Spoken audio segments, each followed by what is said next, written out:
Hey guys, Danny from Salty Boys Fishing, and today we're going to be doing a decorative wrap on our fishing rod build. If you guys haven't already, go check out parts 1 and 2 of our fishing rod building series.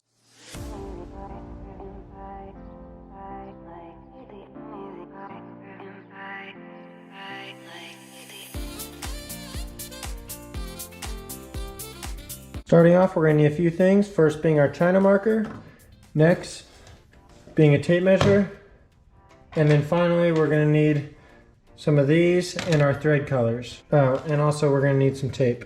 First thing I'm going to do is I'm going to take my tape measure and I'm going to measure out how long I want to make my decorative wrap. So right here we'll make it about 1 foot long, okay? So I'm going to take my masking tape right here and I'm going to start where I want to start this out, which is right up against this handle. And once I get one wrap around, I'm going to do a 180-degree turn. I'm going to start wrapping. And this way it pretty much makes two-sided tape. Once I get that, I can go ahead and I can rip it off. Then I'm going to go down to the 12-inch mark. Then I'm going to make a mark with my China marker. Next, I'm going to do the same exact thing over here. Now that we got that done, we're going to take this, we're going to line it up, and we're going to mark out every 1.5 inches. It's really important when we start this that we have our guides facing straight up. So go ahead and mark 1.5 inches, 3 inches, 10.5, and that'll be our last mark, is right at 10.5. So now that we got these top marks, these are going to be our guide marks. We're going to need to go ahead and flip 180 degrees.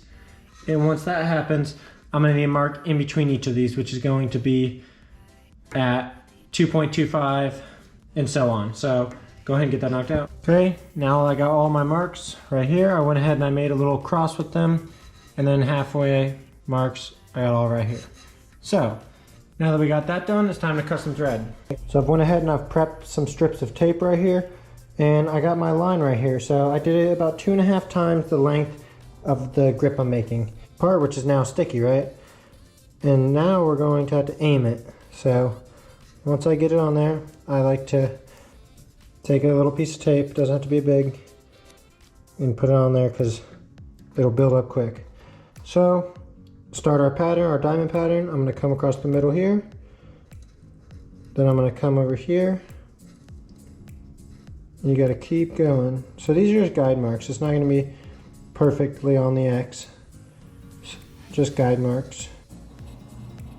Keep going.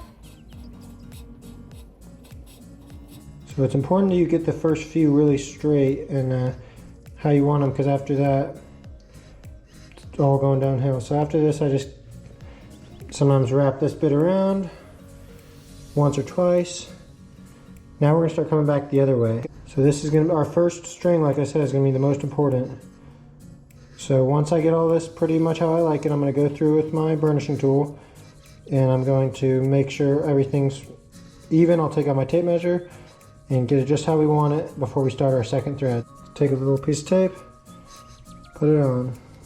Then we can snip off this extra bit because I cut a little too extra. So I like to start with it straight up. So I need all these X's to interdict straight up because that's where my reel seat is straight up. And that is when my first guide, right? So I want the pattern to be running just like this. So I'm gonna come over here. I'm gonna just scoot them, right? You can just scoot the X. Get it straight up. Then you gotta, now I'm straight at the bottom, so now I gotta work that. These aren't actually too bad. So work all these out and then we'll be ready to start laying our next one. So what I've went ahead and done is I've cut 4 strands of this blue right here, and then we're gonna be switching colors. So right now I'm gonna tie these 2 ends. I'm gonna do 2 separate patterns, right? So get this, I'm gonna tie these 2 ends together with just 2 of the threads. Just a simple knot, doesn't matter. Okay, then I'm gonna go ahead, tape it up. So now I'm gonna be staying to the outside the whole time. Show you guys what that looks like in a minute. So you want to keep the line back just a little bit so you can work out any crosses, but as you guys can see here, I'm staying to the left of this line, and I'm going to go do the same thing. I'm going to go all the way down. Again, after each time I go down and back, I'm going to be checking for overall straightness on these, because once you get off course a little bit, it's hard to get back on course. So each time you just correct it. Now we're coming back down on the opposite side. Can be tricky doing two at once, but once you get the hang of it, it's no big deal.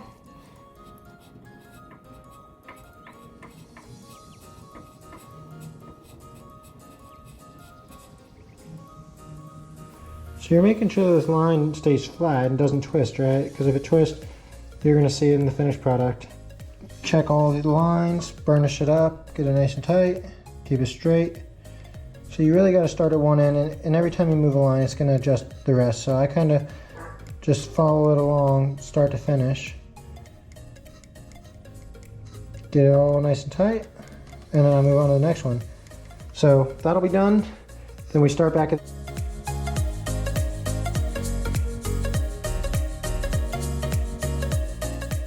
Alright, so now that we have essentially a base layer of blue, now we're going to change and we're going to start putting some silver in here.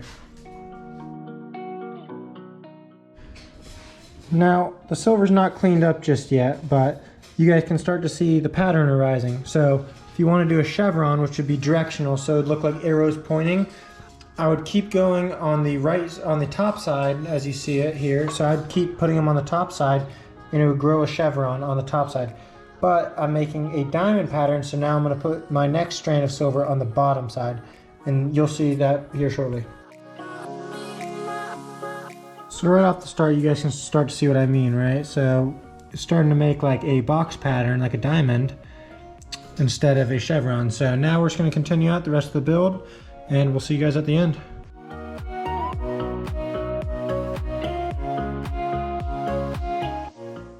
So we are closing in, we are about halfway, maybe more done. And as you guys can see, it's starting to really come together here.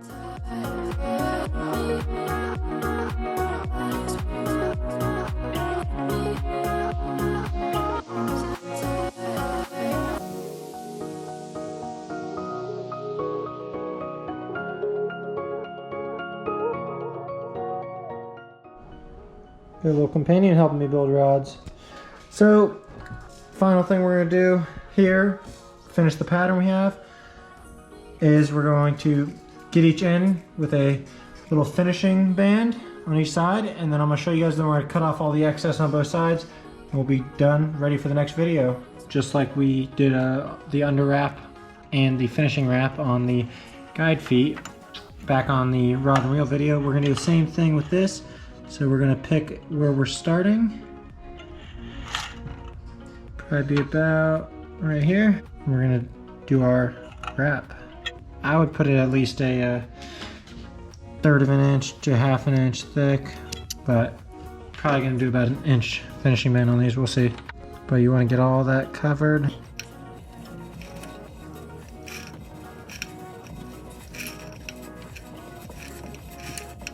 Okay.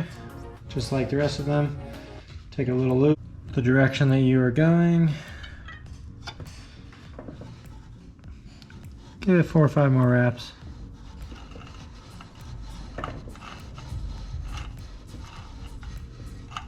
Okay.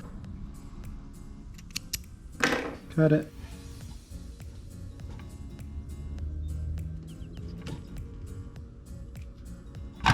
Cool. Now we can take our razor blade. And then we'll take our burnishing tool here, clean up everything. Good to go. Now we're going to do the same on the handle.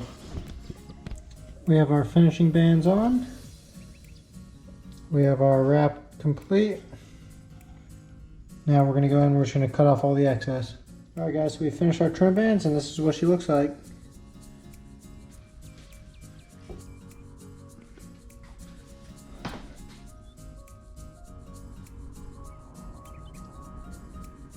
So, make sure you guys check out the very next video where we will be adding the epoxy and this rod will be completely done.